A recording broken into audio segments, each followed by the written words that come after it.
రెసిపీకి స్వాగతం. ఈరోజు సేమియా కిచడీ ఎలా తయారు చేసుకోవాలో తెలుసుకుందాము. స్టవ్ వెలిగించి మూకుడు పెట్టాను. ముందుగా జీడిపప్పు నేతిలో వేయించుకోవాలి. కొంచెం నెయ్యి వేసుకుని జీడిపప్పు దోరగా వేయించుకోవాలి.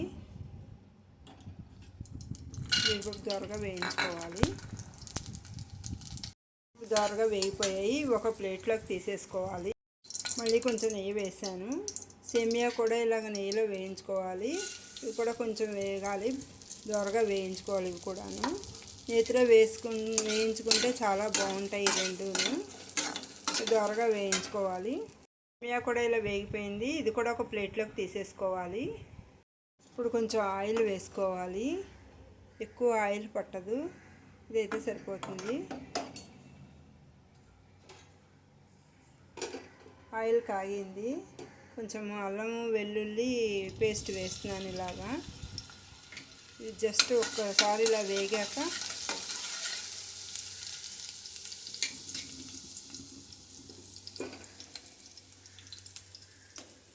ఉల్లిపాయ ముక్కలు, బంగాళదుంప ముక్కలు, కరివేపాకు, పచ్చిమిరపకాయ వేసుకొని ఇది కూడా దోరగా వచ్చేదాకా, బ్రౌన్ కలర్ వచ్చేదాకా వేయించుకోవాలి.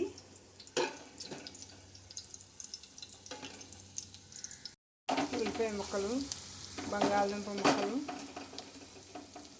పచ్చిమిరపకాయ, కరివేపాకు ఇవన్నీ బ్రౌన్ కలర్ వచ్చేదాకా వేయించుకోవాలి. ఇలాగా పచ్చిమిరపకాయ, బంగాళదుంప, కరివేపాకు ఇవన్నీ ఇలా బ్రౌన్ కలర్లో వేగిపోయాయి.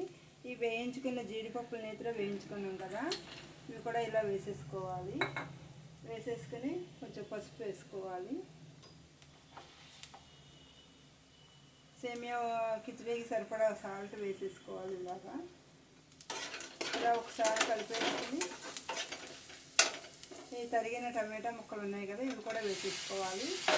వేసేసుకుని ఒకసారి మగ్గనివ్వాలి. సిమ్లోనే ఉంచుకోవాలి స్టవ్. టమాటా ముక్కలు ఇలా వేగిపోయాయి. ఇప్పుడు ఒక గ్లాసు సేమియా తీసుకున్నాను కిచడీకి. దీంతో 2 గ్లాసులు నీళ్ళు పోసుకోవాలి.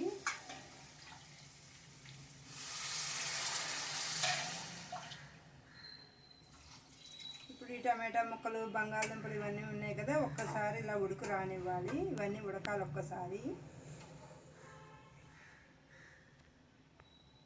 నీళ్ళు ఇలా మరిగాయి, ఇందులో ముక్కలు కూడా ఉడికాయి.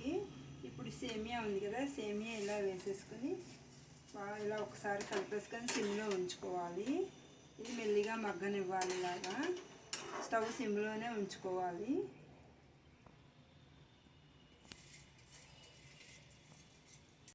స్టవ్ సిమ్లో పెట్టాను. ఇది ఇలా ఉడుకుతోంది. ఒక్కసారి మూత పెడితే కొంచెం మగ్గుతుంది బాగాను. ఇలా మూత పెట్టుకోవాలి. ఇలా ఒక 5 నిమిషాలు మూత పెట్టాను. ఇంకా ఇలా మగ్గుతుంది. ఇలాగా కొంచెం మగ్గనివ్వాలి. ఈ నీళ్ళు ఆగేయాలి. ఇదంతాను సిమ్లోనే ఉంచుకోవాలి. ఇది మగ్గినంతసేపు సిమ్లోనే ఉంచుకోవాలి.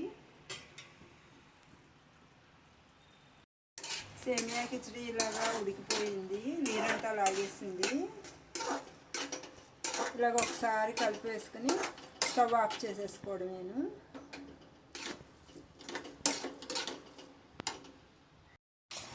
సేమియా కిచడీ ఇలా రెడీ అయిపోయింది.